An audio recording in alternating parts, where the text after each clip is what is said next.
In this video, I'm going to show you the most common questions that Primark ask in their interviews and help you prepare some good answers to these that are going to help you get a job at Primark. So let's start with the most common question, and one that is going to be taken very seriously, which is what times can you work at Primark?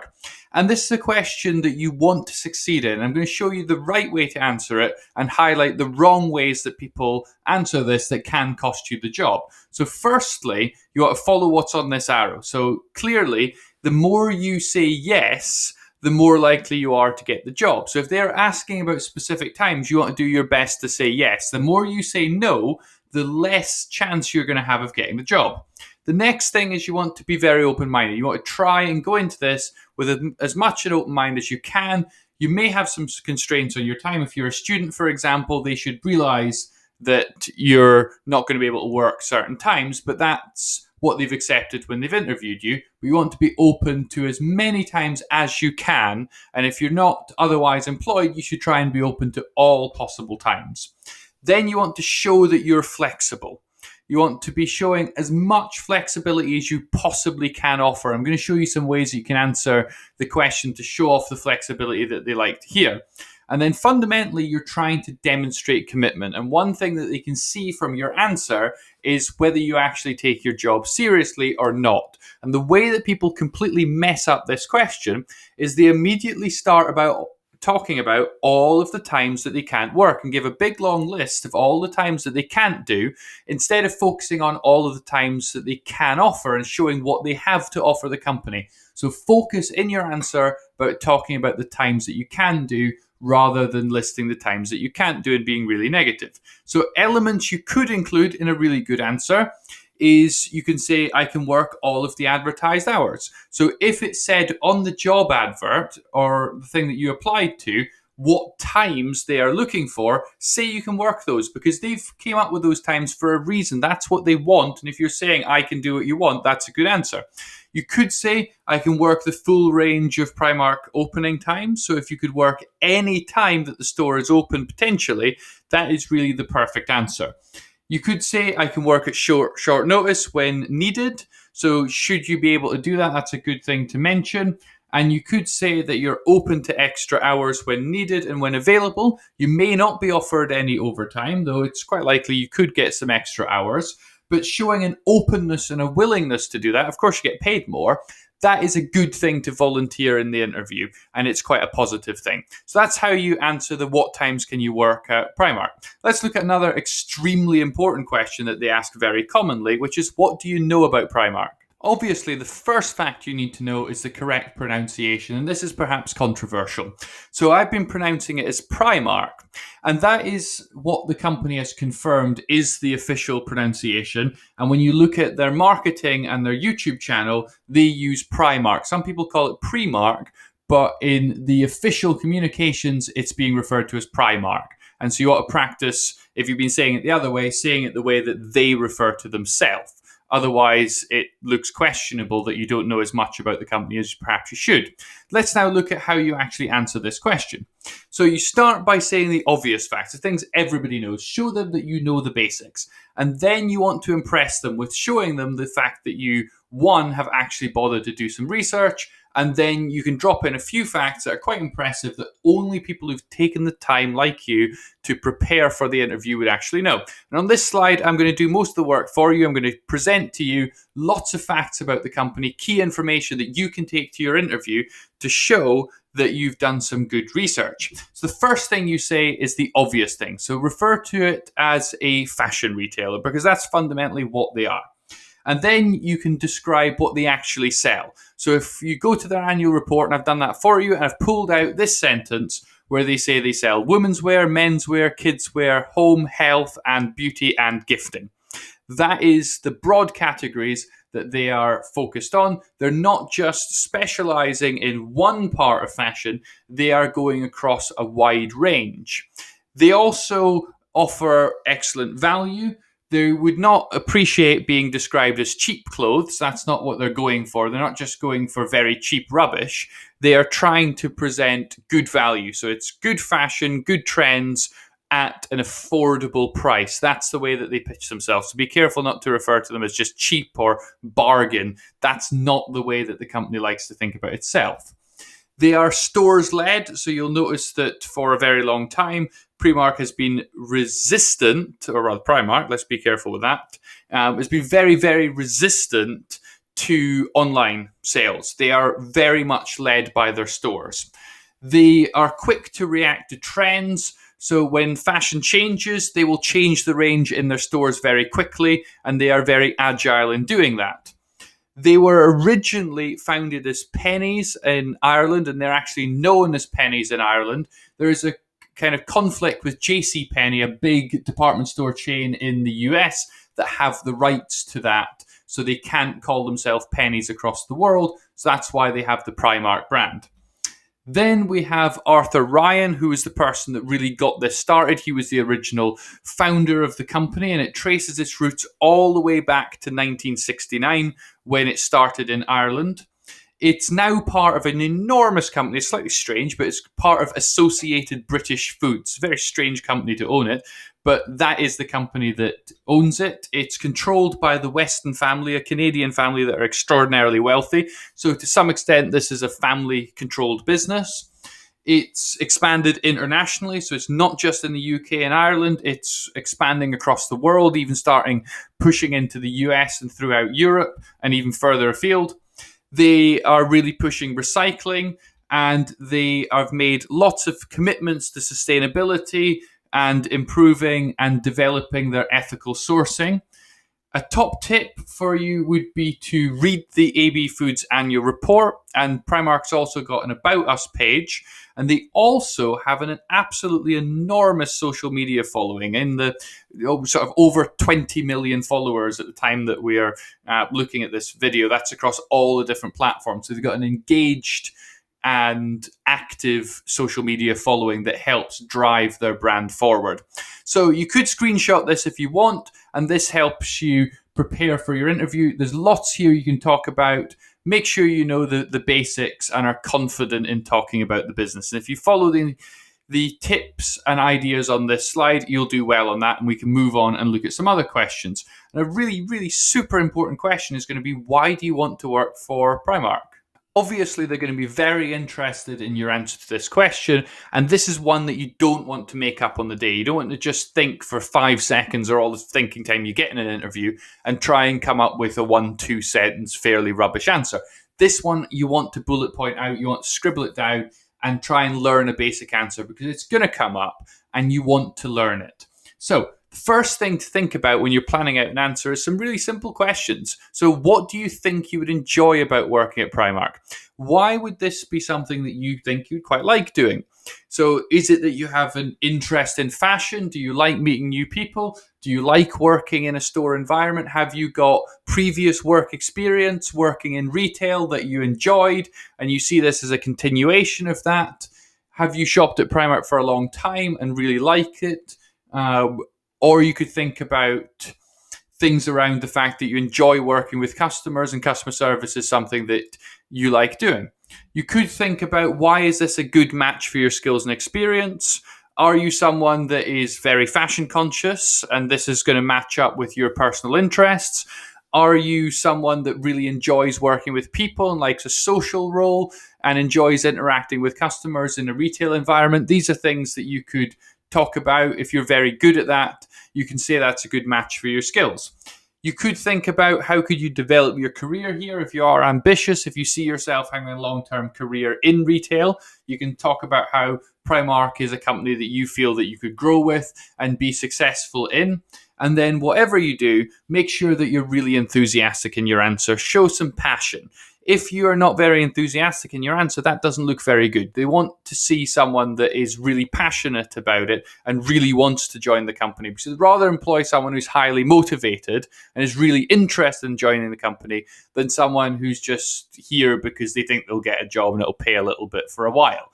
That's not what they're looking for. Some other inspiration, things that you can definitely get in your answer, is talk about an interest in fashion. At Primark, there's a history of people joining the company, staying there a while, and being promoted internally. So you can talk about how you see this as a good opportunity longer term for internal promotions that you could earn with experience and once you prove yourself. You may know someone who works there. You don't have to name them. I would suggest you don't actually name them, but you could say that I've spoken to people who do work here and they've said all of these nice positive things about the company. And that's one of the things that have got me more interested in working here and sharing their positivity. If you've been a customer at Primark for a long time, you could talk about your experience as a customer and your love of the brand.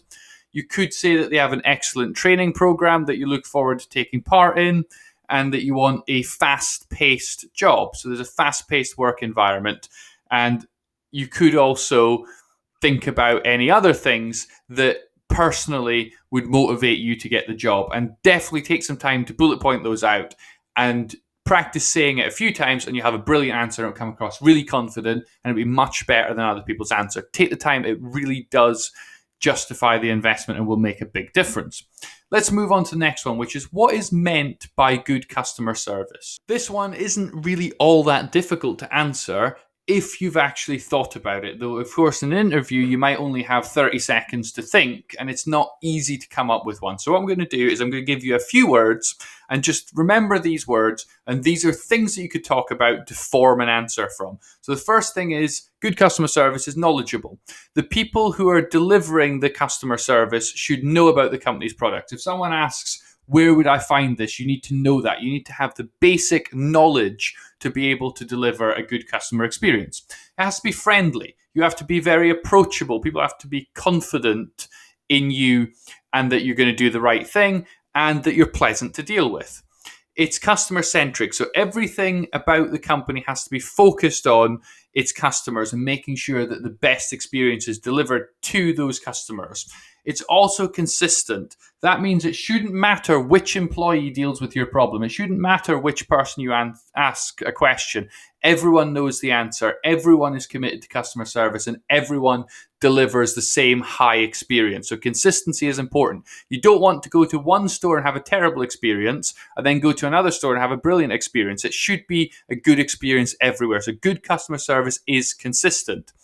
There's also an element of learning and improvement. So if anything does go wrong and a customer's experience isn't as good as it should have been, you need to learn from that. And you have to always be looking at what's going on and thinking, how can we make this better? How can we improve this? If a customer complains about something, what do you do to fix that?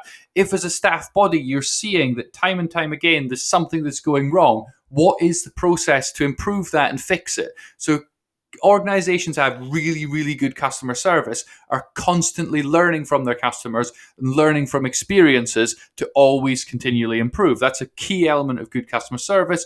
And lastly, it's proactive. It's not good enough for a customer to have to come to you with a problem. The company should be solving the problems before they even happen and anticipating them and taking action to make sure that the customer experience is always a really positive one. So basically, knowledgeable, friendly, customer-centric, consistent, learning improvement, proactive.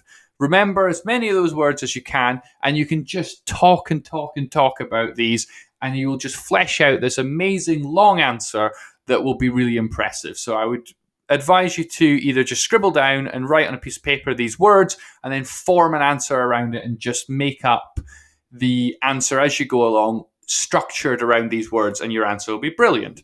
So let's move on to the next one, which is a question I've seen come up in quite a few, which is what would you do if there was a long queue at the tills? And like the previous question, I'm just going to give you a few words that you can base an answer around. So let's look at an arrow that's showing the elements of a good answer. So the first thing is you say that, of course, when there's a long queue, you need to work quickly and accurately. So you're going to do your job properly, but you want to be working at a brisk pace so you can get through the customers and keep the wait time down.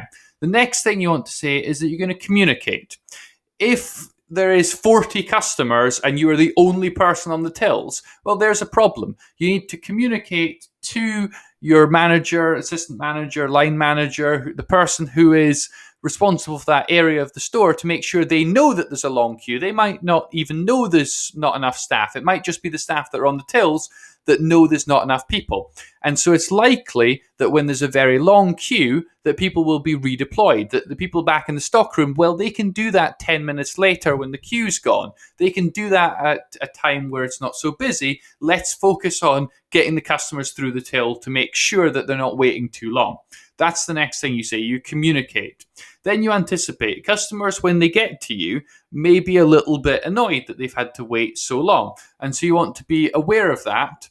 And if appropriate, you want to apologize, be really friendly, and make sure that you're ready for the fact that customers may not be happy about having waited that time, but once they reach you, you're really pleased to see them and that you're very smiley, very friendly, and that helps recover from that slightly negative experience. But ultimately, you don't want there to be very, very long queues, and you're going to try and fix that insofar as you can. So you've got the quickly and accurately, the communication, anticipating that customers may be not so happy about it, and you're going to apologize to customers if they've had to wait for too long.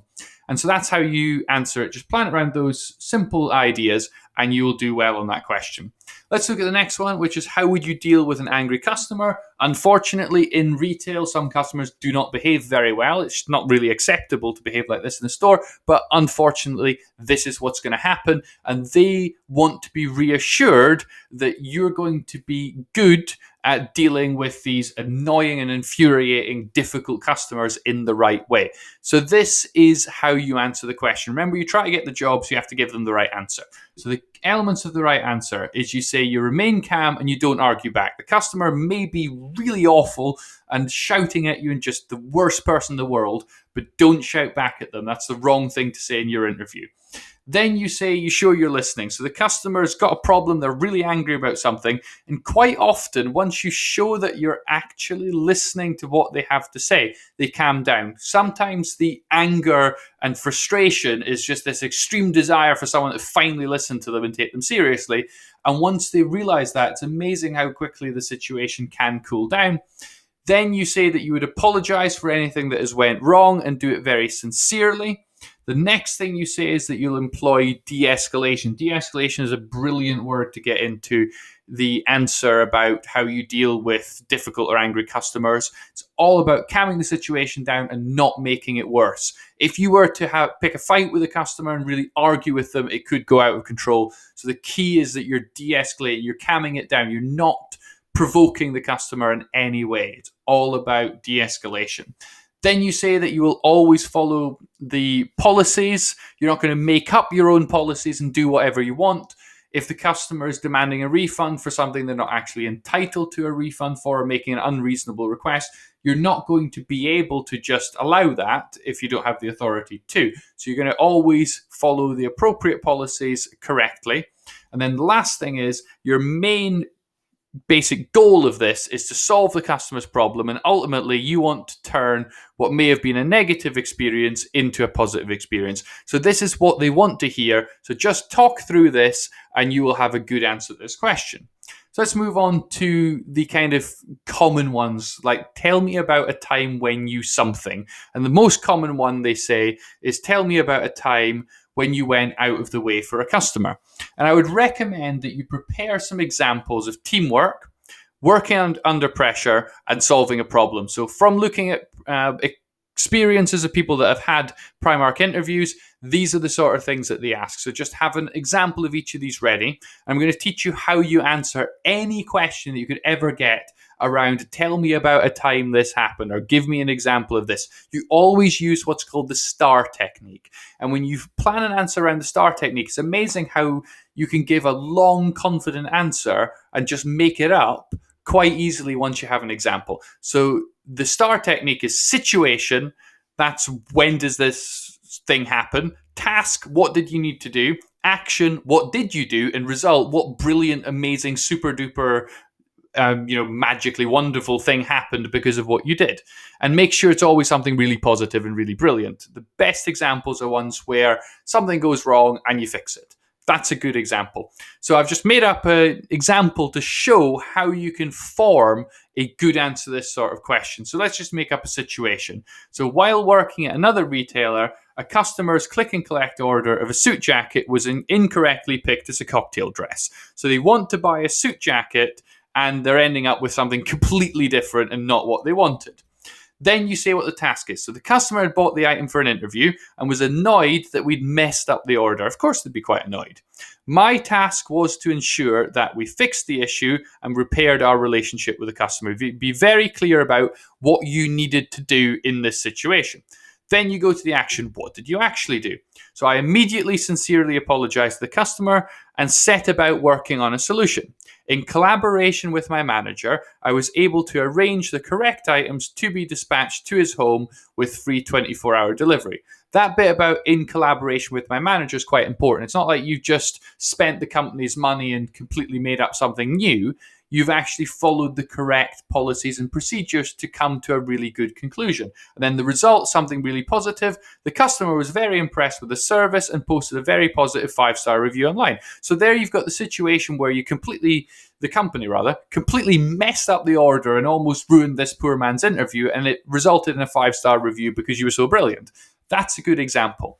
So I would be ready with an example of a time you went out of your way for a customer. This assuming you have some work experience. If you don't have experience of work, and this is your very first job and you're 17, you wouldn't be asked that question. But you could be asked about teamwork. So think about times you worked in teams at school. You could be asked about work under pressure or solving a problem. So I would be ready with as many of these as you possibly can.